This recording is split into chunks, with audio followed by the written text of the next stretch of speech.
चलिए जानते हैं आज के देश और दुनिया की सिलेक्टेड काम की और महत्वपूर्ण 50 बड़ी खबरों को सिर्फ 10 मिनट में। पर अभी तक आपने इस वीडियो को लाइक नहीं किया तो लाइक कर दीजिए। देश भर के करोड़ों किसानों के लिए बड़ी खुशखबरी। प्रधानमंत्री नरेंद्र मोदी 28 फरवरी को जारी करेंगे पीएम किसान सम्मान निधि योजना की 16वीं किस्त। इस बार 8 करोड़ से अधिक किसानों के खाते में किस्त का पैसा ट्रांसफर किया जाएगा।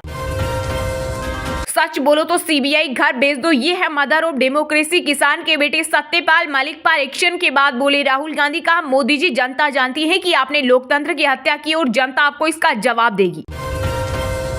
संयुक्त किसान मोर्चा आज देश भर में ब्लैक डे मनाएगा। 26 फरवरी को ट्रैक्टर मार्च और 14 मार्च को रामलीला मैदान में करेंगे रैली। किसान आंदोलन के बीच संयुक्त किसान मोर्चा ने किया बड़ा ऐलान।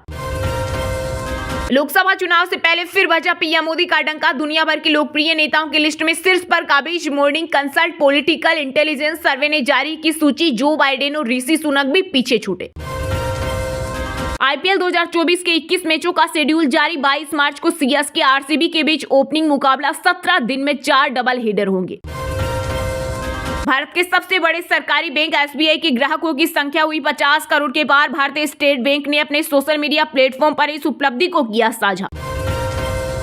बीजेपी का सबका साथ सबका विकास का नारा एकमात्र जुमला। मुस्लिमों के लिए 5% आरक्षण की मांग करते हुए बोले एआईएमआईएम नेता वारिस पठान। साथ ही कहा भगवा दल नहीं चाहता कि मुसलमान शिक्षित और मजबूत बने। लोकसभा चुनाव में अलग अलग वर्गों के हिसाब से रणनीति बना रही बीजेपी। दलित समुदाय के बीच राम मंदिर से ज्यादा केंद्रीय योजनाओं पर रखेगी फोकस। वहीं भाजपा कार्यकर्ता लोगों के घर पहुंचकर यह समझाने की कोशिश करेंगे कि पिछले 10 साल में मोदी सरकार किस तरह उनके दैनिक खर्च में मदद करने के लिए कारगर साबित हुई। देश में जीपीएस आधारित हाईवे टोल कलेक्शन शुरू करने के लिए सरकार जल्द ही लाएगी टेंडर। केंद्रीय सड़क परिवहन मंत्री नितिन गडकरी ने किया ऐलान। सिर्फ दिल्ली ही नहीं बल्कि गुजरात, गोवा, हरियाणा और चंडीगढ़ में भी मिलकर लड़ेंगे चुनाव। सूत्रों के मुताबिक आगामी लोकसभा चुनाव के लिए कांग्रेस की आम आदमी पार्टी के साथ गठबंधन पर बनी बात। केजरीवाल बोले भाजपा हमारे देश को पाकिस्तान बनाने में लगी है। पहले हिंदू मुसलमान में बांटा, अब हिंदुओं को सिख भाइयों से अलग करने पर तुले हुए हैं। किसान आंदोलन को लेकर लोक गायिका नेहा सिंह राठौर ने मोदी सरकार पर साधा निशाना। कहा ये देश के साथ डिवाइड एंड रूल वाला खेल खेल रही है। किसानों की एमएसपी, स्टूडेंट्स की नौकरी और कर्मचारियों की पेंशन खाना चाहते हैं। गुजरात के गांव ने जो पौधा लगाया आज वह वट वृक्ष बन गया है और इस वट वृक्ष की शाखाएं देश विदेश तक फैल चुकी है। अमूल के स्वर्ण जयंती कार्यक्रम में बोले पीएम मोदी। का भारत की आजादी के बाद देश में बहुत से ब्रांड बने लेकिन अमूल जैसा कोई नहीं बना। कर्नाटक में अब 1 करोड़ रुपए से अधिक कमाई करने वाले मंदिरों को देना होगा 10% टैक्स। दर में सरकार के फैसले पर भड़की बीजेपी, कांग्रेस को बताया एंटी हिंदू। लोकसभा चुनाव 2024 में की गड़बड़ी तो 100 मिनट में होगी कानूनी कार्रवाई। चुनाव की तारीख से पहले मुख्य निर्वाचन आयुक्त का बड़ा ऐलान। कहा कहीं से भी अनुचित मतदान के संबंध में किसी भी शिकायत पर हम 100 मिनट में कार्रवाई करेंगे। मतदान के दौरान कोई अनियमितता देखता है तो वह चुनाव आयोग से शिकायत कर सकता है। जम्मू कश्मीर के पूर्व राज्यपाल सत्यपाल मलिक के परिसरों सहित 30 से अधिक स्थानों पर सीबीआई का छापा। हाइड्रो पावर प्रोजेक्ट में 2200 करोड़ रुपए के भ्रष्टाचार के मामले में की कार्रवाई। वहीं सत्यपाल मलिक बोले मैं अस्पताल में हूं और सरकार छापे मरवा रही। मैं भी किसान का बेटा हूं, इन छापों से न डरूंगा और न ही सरकार के आगे झुकूंगा। पीएम मोदी ने गुजरात में अमूल डेयरी के ऑटोमेटिक प्लांट का किया उद्घाटन। अहमदाबाद में कहा 8वें नंबर की यह डेयरी दुनिया के नंबर 1 डेयरी बनेगी। अमूल मतलब विश्वास और किसानों का सशक्तिकरण। ईडी ने शराब नीति मामले में अरविंद केजरीवाल को भेजा 7वां समन। अब 26 फरवरी को पूछताछ के लिए बुलाया। बढ़ सकती है दिल्ली सीएम की परेशानी। $10 ट्रिलियन वाली अर्थव्यवस्था बनेगा भारत। वर्ल्ड इकोनॉमिक फोरम के प्रेसिडेंट बोर्ड ब्रेंडे की भविष्यवाणी। कहा दुनिया की सभी बड़ी अर्थव्यवस्थाओं में भारतीय अर्थव्यवस्था सबसे तेजी से आगे बढ़ रही। जल्द ही दुनिया की तीसरी सबसे बड़ी अर्थव्यवस्था बन जाएगा। कांग्रेस सपा के पास अब केवल फोटो खिंचवाने वाले कुछ गिने चुने लोग बचे हैं। यूपी के डिप्टी सीएम केशव प्रसाद मौर्य का इंडिया गठबंधन पर तंज। बोले इस बार उनके लिए जमानत बचाना भी मुश्किल होगा। कांग्रेस ने इनकम टैक्स डिपार्टमेंट पर पार्टी के बैंक खातों से 65 करोड़ रुपए निकालने का लगाया आरोप। कहा ये कार्रवाई लोकतंत्र के खिलाफ, हमें न्यायपालिका पर पूरा भरोसा।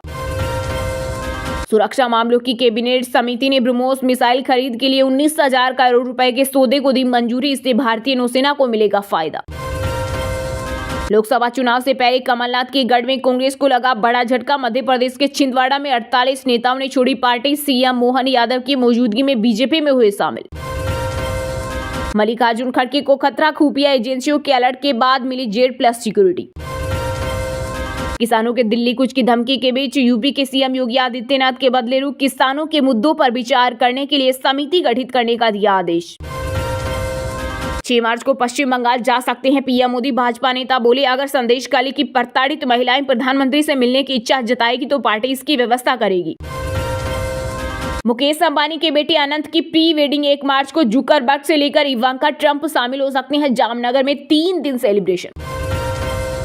महाराष्ट्र में विपक्षी पार्टियों पर जमकर बरसी बीजेपी के राष्ट्रीय अध्यक्ष जेपी नड्डा बोले, लोकसभा चुनाव में वंशवादी राजनीति बनाम विकास की होगी लड़ाई। साथ ही कहा, पीएम मोदी के नेतृत्व में भारत दुनिया की 5वीं से तीसरी सबसे बड़ी अर्थव्यवस्था बनने की राह पर। लोकसभा चुनाव से पहले यूपी के दिग्गज नेता स्वामी प्रसाद मौर्य ने लॉन्च किया अपना राजनीतिक दल राष्ट्रीय शोषित समाज पार्टी रखा नाम। इससे पहले 13 फरवरी को मौर्य ने सपा महासचिव पद छोड़ दिया था और हाईकमान पर भेदभाव का आरोप लगाया था। लखनऊ से नेपाल तक बनेगा 4 लेन हाईवे, जमीन अधिग्रहित करेगी सरकार। हाईवे बनने के बाद 150 किलोमीटर का सफर 2 घंटे में होगा पूरा। बीजेपी ने हमारे साथ चंडीगढ़ जैसा कांड किया। बिहार के पूर्व डिप्टी सीएम तेजस्वी यादव बोले, 2020 के चुनाव में रातों रात वोट में हेराफेरी कर हमारी 10 सीटों पर गड़बड़ी की। भारतीय जनता पार्टी ने संदेश खाली पीड़ितों का वीडियो किया जारी। वीडियो में महिलाएं बोली, हमें रात को 2 बजे उठा ले जाते थे, नहीं जाने पर हमारी दुकान तोड़ देते थे। हिमाचल प्रदेश में अब पेटीएम, गूगल पे और फोन पे से सीधे जमा नहीं कर सकेंगे बिजली बिल। पेटीएम पर आरबीआई की कार्रवाई के चलते विद्युत बोर्ड ने लगाया प्रतिबंध। बीते दिन हरे निशान के साथ बंद हुआ शेयर बाजार। सेंसेक्स 535 अंकों की तेजी के साथ 73,158 पर हुआ बंद, तो वही निफ्टी 162 अंक बढ़कर 22,217 पर हुआ क्लोज। भारत सरकार के एक से कुछ अकाउंट को ब्लॉक करने के आदेश से एलन मस्क की कंपनी हुई नाराज। कहा, हम अकाउंट ब्लॉक तो कर रहे हैं लेकिन सहमत नहीं है, लोगों को बोलने की आजादी होनी चाहिए। भारतीय तेज गेंदबाज मोहम्मद शमी आईपीएल 2024 से वे बाहर। गुजरात टाइटंस को लगा बड़ा झटका, पैर की चोट के चलते लंदन में कराएंगे घुटने की सर्जरी। चलिए अब जानते हैं जो आम आदमी के काम की और फायदेमंद खबरें हैं उनको विस्तार से। पर इससे पहले अभी तक आपने इस वीडियो को लाइक नहीं किया तो लाइक कर दीजिए।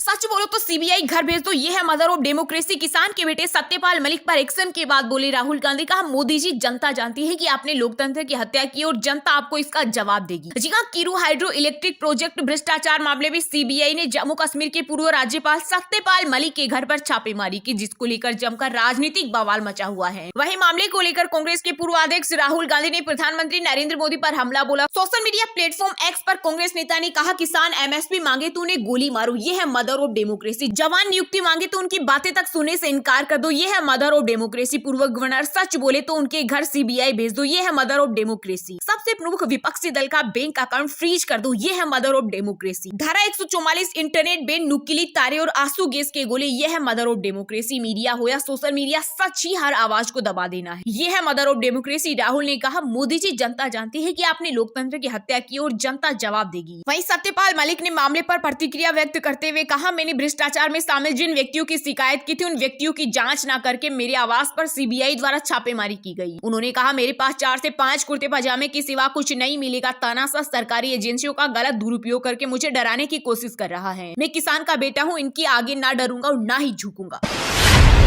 देश भर के करोड़ों किसानों के लिए बड़ी खुशखबरी। प्रधानमंत्री नरेंद्र मोदी 28 फरवरी को जारी करेंगे पीएम किसान सम्मान निधि योजना की 16वीं किस्त। इस बार 8 करोड़ से अधिक किसानों के खाते में किस्त का पैसा ट्रांसफर किया जाएगा। जी हां, पीएम किसान सम्मान निधि योजना की 16वीं किस्त का इंतजार कर रहे करोड़ों किसान के लिए बड़ी खुशखबरी है। मोदी सरकार पीएम किसान के लाभार्थियों को इसी महीने के अंत तक 16वीं किस्त जारी करेगी। इसके लिए ऑफिशियल डेट का ऐलान हो गया है। पीएम किसान की आधिकारिक वेबसाइट के मुताबिक पीएम किसान योजना की 16वीं किस्त 28 फरवरी को जारी कर दी जाएगी। पीएम मोदी इस दिन देश भर के किसानों के अकाउंट में यह किस्त डीबीटी के जरिए भेजेंगे। इस बार 8 करोड़ से अधिक किसानों के खाते में किस्त का पैसा ट्रांसफर किया जाएगा। इस किस्त के तहत 18,000 करोड़ रुपए से अधिक राशि जारी की जाएगी, जो डीबीटी के जरिए सीधे लाभार्थियों के खाते में पहुंचेगी। बता दें कि पीएम किसान के लाभार्थियों को 6,000 रुपए का सालाना नगद लाभ दिया जाएगा, जो 2,000 रुपए की 3 किस्तों में दिए जाते हैं। दरअसल सरकार ने देश के सभी किसानों के लिए यह स्कीम शुरू की है। इस योजना का लाभ किसी भी वर्ग के किसान आसानी से उठा सकते हैं। हालांकि योजना का लाभ पाने के लिए किसानों को ई-केवाईसी और जमीन पर सत्यापन करना जरूरी है। जिन किसानों ने अभी तक ई-केवाईसी और जमीन सत्यापन नहीं किया, उन्हें 16वीं किस्त के लाभ से वंचित रहना होगा।